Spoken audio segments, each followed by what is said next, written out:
Hi കൂട്ടുകാരെ, എല്ലാവർക്കും സുഖം തന്നെയല്ലേ? നമുക്കൊന്ന് ഒരു ഈസി മോര് കാച്ചി ഉണ്ടാക്കിയാലോ?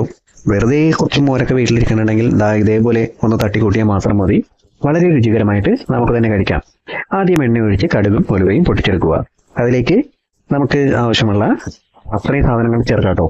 പച്ചമുളക്, കറിവേപ്പില, ഇഞ്ചി, വെളുത്തുള്ളി, സവാള അല്ലെങ്കിൽ ചുവന്നുള്ളി, ഇനി മറ്റെന്തെങ്കിലും വെജിറ്റബിൾസ് ഉണ്ടെങ്കിൽ, അതായത് കായ, കുമ്പളങ്ങ, അങ്ങനെ എന്തെങ്കിലും ഉണ്ടെങ്കിലും ചേർത്ത് കൊടുക്കാം. ഞാൻ ഇത്രയും ഐറ്റംസ് മാത്രമേ ചേർക്കുന്നുള്ളൂ.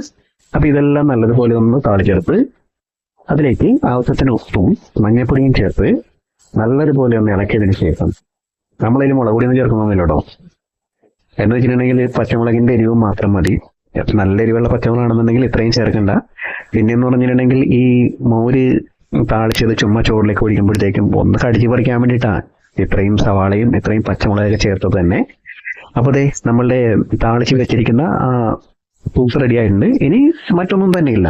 ഇനി ഇതിലേക്ക് മോരെടുത്തങ്ങോട്ട് നല്ലതുപോലെ ഒഴിച്ച് ഇളക്കി അങ്ങോട്ട് കൊടുക്കുക. അപ്പോൾ ദാ മോരങ്ങോട്ട് ഒഴിച്ചു കൊടുത്തിട്ടുണ്ട്. ഇനി നല്ലപോലെ ഒന്ന് ഇളക്കി അങ്ങോട്ട് കൊടുത്തതിന് ശേഷം നമുക്ക് ഇറക്കി വെക്കാം. തിളക്കിയൊന്നും വേണ്ട. പിന്നെ ഇങ്ങനെ ഇളക്കുമ്പോഴത്തേക്കും കളറില്ല എന്ന് തോന്നുന്നുണ്ടെങ്കിൽ കളർ ഇപ്പോൾ വരും. ഒന്ന് ചൂടായി കഴിയുമ്പോഴത്തേക്കും നല്ല കളർ വരും. പിന്നെ കടുക് കൂടിപ്പോയോ എന്ന് ചോദിക്കേണ്ട, ഒരിത്തിരി കടുക് കൂടിപ്പോയോ എന്ന് എനിക്കും ഒരു സംശയമില്ലാതില്ല. അപ്പോൾ ഇതാണ് നമ്മളുടെ മോര് താളിച്ചത്. അപ്പൊ ഇതേപോലെ ഒന്ന് ഉണ്ടാക്കി നോക്കട്ടോ. കടുകൊന്നും കൂട്ടണ്ട, ആവശ്യത്തിന് ഉണ്ടാക്കിയാൽ മതി. അപ്പോൾ നല്ല പുളിയുള്ള മോരാണ്, അതുകൊണ്ട് നല്ല ടേസ്റ്റ് ആയിരിക്കും.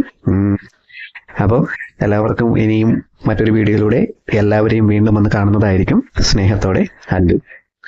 അപ്പോൾ നിങ്ങളും ഇതേപോലെ ഒന്ന് ട്രൈ ചെയ്ത് നോക്ക്. എന്നിട്ട് ഇഷ്ടപ്പെട്ടോ എന്ന് പറയണം.